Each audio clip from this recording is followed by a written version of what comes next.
अस्सलाम वालेकुम, मैं हूँ जी हुमा इम्तियाज़। उम्मीद है आप लोग सब खैरियत से होंगे और बहुत खुश होंगे। माशाल्लाह जी, मौसम हज है और अल्हम्दुलिल्लाह कल से हज जो है वो स्टार्ट है। तो सबसे पहले एक बहुत प्यारी दुआ हम सब के लिए कि परवरदिगार आइंदा आने वाले सालों में हम सब को हज बैतुल्लाह की ज़ियारत नसीब फ़रमाए, इलाही आमीन। आज की इस वीडियो में हम तवाफ़ ज़ियारत के बारे में बताएंगे कि तवाफ़ ज़ियारत क्या होता है और कौन सा अफजल टाइम होता है और किस वक्त जो है तवाफ़ ज़ियारत किया जाता है। ये वीडियो उन लोगों के लिए बहुत ज़्यादा कारआमद होने वाली है जो हज कर रहे हैं या जो आइंदा आने वाले सालों में हज की प्लानिंग कर रहे हैं। तो चलिए जी अपनी वीडियो की तरफ चलते हैं और बताते हैं आपको तवाफ़ ज़ियारत क्या है।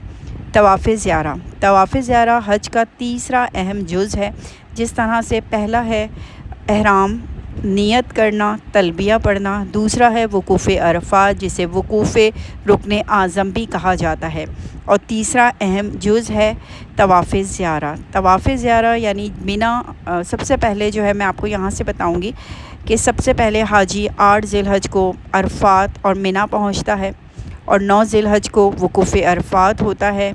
अरफ़ात के मैदान में तमाम हुज्जाज मौजूद होते हैं और उसका वकूफ़ कंप्लीट करने के बाद मुज़दलिफ़ा की तरफ रुख करते हैं। रात भर मुज़दलिफ़ा में गुजारते हैं और 10 की सुबह फ़जर में मुज़दलिफ़ा से वकूफ़ करने के बाद मिना की तरफ रवाना हो जाते हैं और मिना पहुंचकर शैतान को कंकरियां मारते हैं, यानी बड़े शैतान को 7 कंकरियां मारी जाती हैं। उसके बाद कुर्बानी होती है, हल्क होता है और लेडीज़ जो हैं वो तकसीर करती हैं। उसके बाद जो तीसरा अहम जुज़ बचता है उसे कहते हैं तवाफ़ ज़ियारत। तवाफ़ ज़ियारत का सबसे अफजल टाइम होता है कि जिस तरह आपने शैतान को कंकरियां मारी, आपका तकसीर हो गई, हल्क हो गया, क़ुरबानी हो गई, उसके फ़ौरन बाद जो है वो आप जो है वो मक्का पहुंचकर तवाफ़ ज़ियारा करें। तवाफ़ ज़ियारा में शामिल हैं काबतुल्लाह के गिर्द 7 चक्कर लगाना, मुकाम इब्राहिम के पीछे 2 रकत नमाज़ पढ़ना, आब ज़मज़म पीना मुस्तहब है, क़िबला रुख होकर सफ़ा और मरवा के माबैन 7 चक्कर लगाना। इस तरह से आपका हज कंप्लीट हो जाएगा और इसको कहते हैं तवाफ़ ज़ियारा। अगर आप 10 ज़िलहज को तवाफ़ ज़ियारा नहीं कर सकते तो आप 11 को भी कर सकते हैं, 12 को भी कर सकते हैं और 13 को भी कर सकते हैं।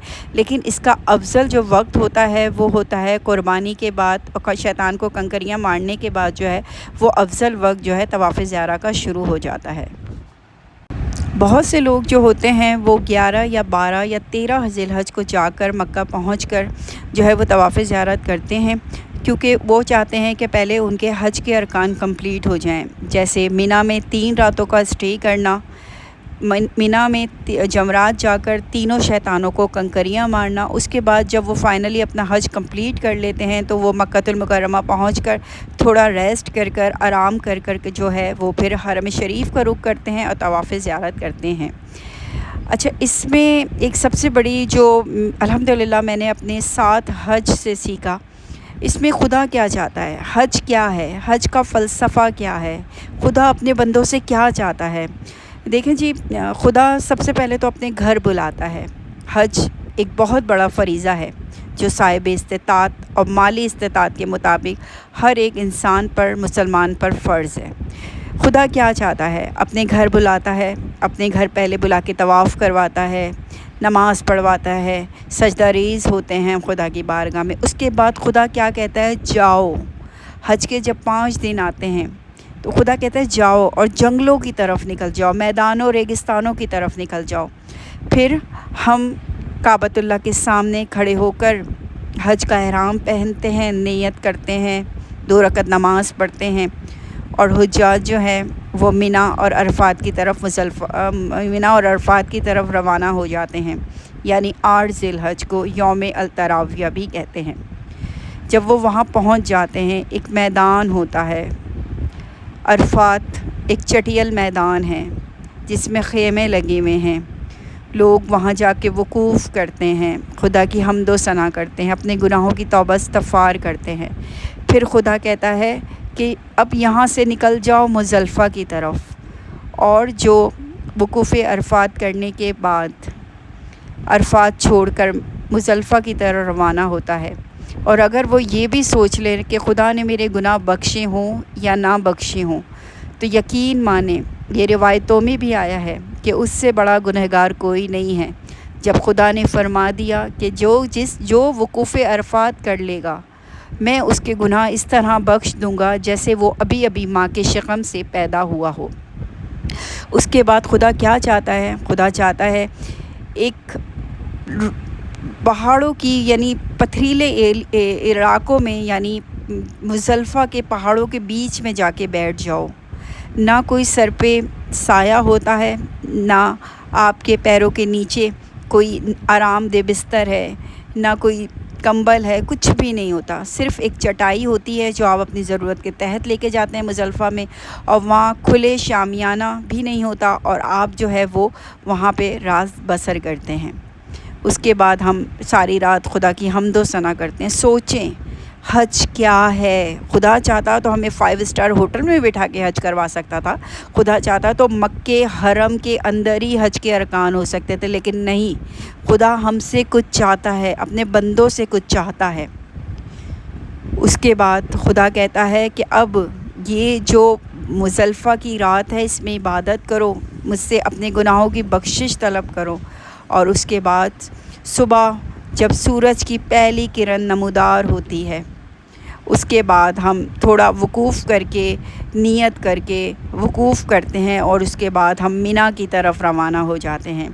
اور مینا کیا ہے؟ خیموں کی وادی ہے، تمناؤں کی وادی ہے۔ وہاں پہنچتے ہی ہم خیمے میں اپنے سامان رکھتے ہیں مینا کے، اس کے بعد ہم فوراً جو ہے جمرات جاتے ہیں، رمی کرتے ہیں اور بڑے شیطان کو 7 کنکریاں مارتے ہیں۔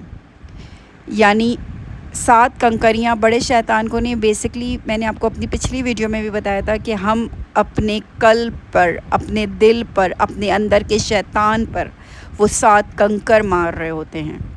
اور کنکر مارتے وقت اس چیز کا خیال رکھنا لازم ہے، آپ کو پتہ ہونا چاہیے کہ وہ کنکر جا کے دیوار پر لگ رہا ہے، اس کو ہی ایک کنکر کاؤنٹ کیا جاتا ہے۔ تو بہرحال یہ چیزیں میں نے آپ کو بتائیں، امید ہے آپ کو کہ طواف زیارت کے بارے میں پتہ چل گیا ہوگا کہ طواف زیارت تیسرا اہم جز ہے اور اس کو کرنا واجب ہے۔ اگر کوئی شرعی بنا پر طواف زیارت نہیں کر سکتی، جیسے میں یہاں خواتین کی بات کروں اور ان کو توجہ دلاتے چلوں کہ کچھ خواتین ایسی ہوتی ہیں جن کے ساتھ کچھ شرعی مسائل ہوتے ہیں جس کی بنا پر ان کا حج تو ہو جاتا ہے لیکن طواف زیارت نہیں کر پاتی، کیونکہ حرم میں جانا اس کنڈیشن میں منع ہے شرعی طور پہ، تو وہ کیا کریں گی؟ وہ تھوڑا سا اسٹے کریں گی، ویٹ کریں گی، اپنے ہوٹل میں بیٹھ کے انتظار کریں گی جب وہ اپنے خاص ایام سے باہر نکل آئیں گی۔ اس کے بعد جو ہے وہ غسل کر کے پاک صاف ہو کر جو ہے وہ طواف زیارت حرم میں جا کے کر سکتی ہیں۔ امید ہے آپ لوگوں کو یہ ویڈیو اچھی لگی ہوگی۔ اگر ویڈیو اچھی لگی تو اس کو لائک کر دیجیے گا اور چینل کو سبسکرائب کر دیجیے گا۔ مزید اچھی ویڈیو جاننے کے لیے ہمارے لنک سے ویڈیو سے جڑے رہیں۔ اللہ حافظ۔